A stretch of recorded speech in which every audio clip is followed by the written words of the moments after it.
Adapun tenaga honorer yang tidak masuk database, BKN diarahkan mengikuti seleksi CPNS. Tentunya, tidak semua honorer tercecer bisa mendaftar seleksi CPNS 2024 karena ada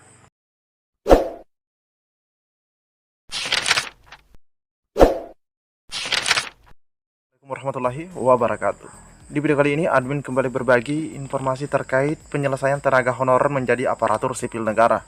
Nah, informasi yang kita akan bahas di video kali ini ya seperti pada judul video yang teman-teman lihat terkait honorer yang tercecer. Nah, atau mungkin bahasa lembutnya ya tidak terdata begitu teman-teman ya. Oke, silahkan disimak saja videonya dengan baik, jangan di skip agar tidak salah dalam memahami informasi yang admin bagikan ini. Jikapun ada suara-suara berisik, mohon diabaikan saja. Oke, tidak perlu kita menunggu berlama-lama, kita langsung saja ke info inti. Oke, ini informasinya terbilang sangat-sangat baru, 20 April teman-teman ya. Dimana pendaftaran P3K 2024. Ini solusi masalah honorer tercecer dari pejabat. Nah, ada solusi katanya dari pejabat. Oke, kira-kira pejabat yang pusat atau daerah yang dimaksud. Kita cek. Menjelang pendaftaran P3K 2024 pada 18 April, BKN telah mengumumkan bahwa pada tahun ini pemerintah tidak melakukan pendataan ulang non-ASN atau honorer. Jadi jelas teman-teman ya. BKN menegaskan pendataan honorer sudah selesai dilakukan pada Oktober 2022 yang lalu. Bisa dibilang, pengumuman BKN tersebut semacam penegasan bahwa honorer yang berhak ikut seleksi P3K 2024 hanya yang sudah terdata di dalam database BKN. Nah, pastinya ini sudah memunculkan kekhawatiran atau tanda tanya bagaimana nasib yang tidak terdata ini. Nah, seperti itu teman-teman ya. Oke, kita lihat lagi bagaimana nasib honorer yang tercecer, yakni yang tidak masuk dalam database BKN pada tahun 2022 atau tidak ikut dalam pendataan teman-teman ya. Nah, bagaimana dengan yang tidak ikut pendataan ini?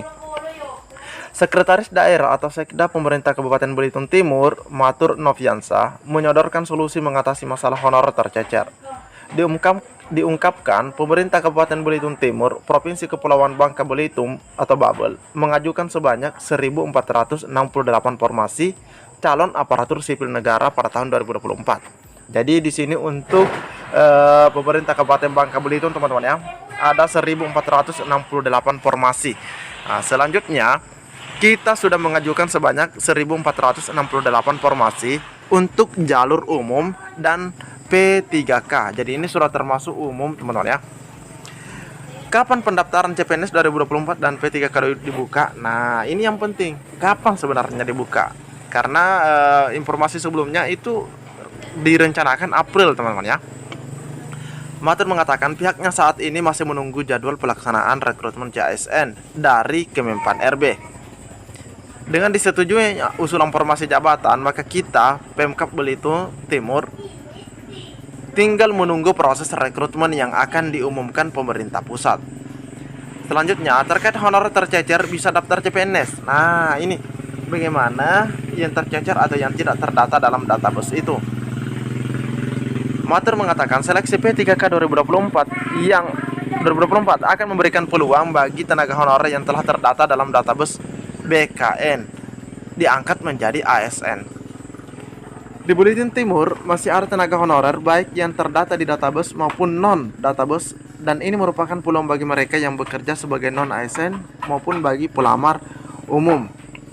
Jadi di Belitung masih ada tenaga honorer, ada yang terdata maupun yang tidak terdata non database, dan ini merupakan katanya peluang bagi mereka yang bekerja, maksudnya honorer yang sudah bekerja ya namun tidak terdata di dalam database untuk melamar umum teman-teman ya, tenaga umum, pelamar formasi umum.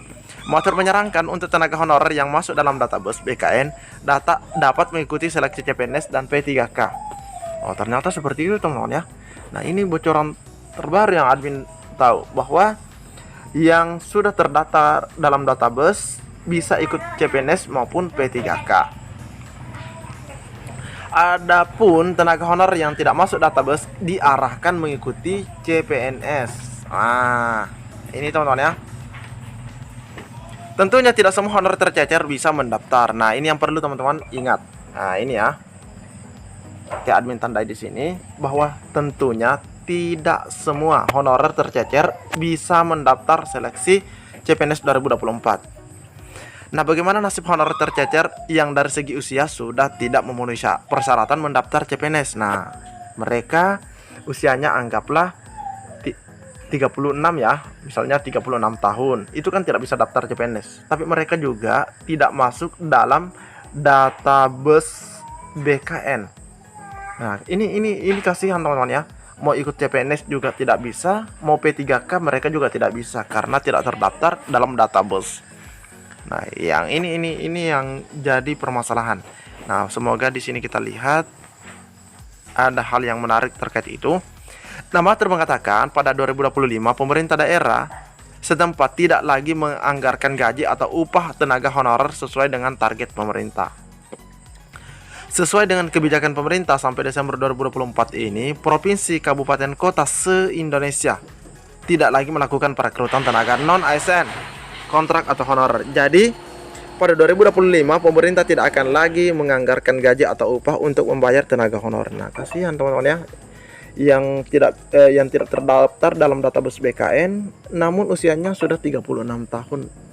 Kasihan teman-teman ya, karena mereka tidak bisa ikut CPNS. Namun jika yang berusia kurang dari 36 tahun itu mereka bisa masuk dalam rekrutmen CPNS. Seperti itu teman-teman ya.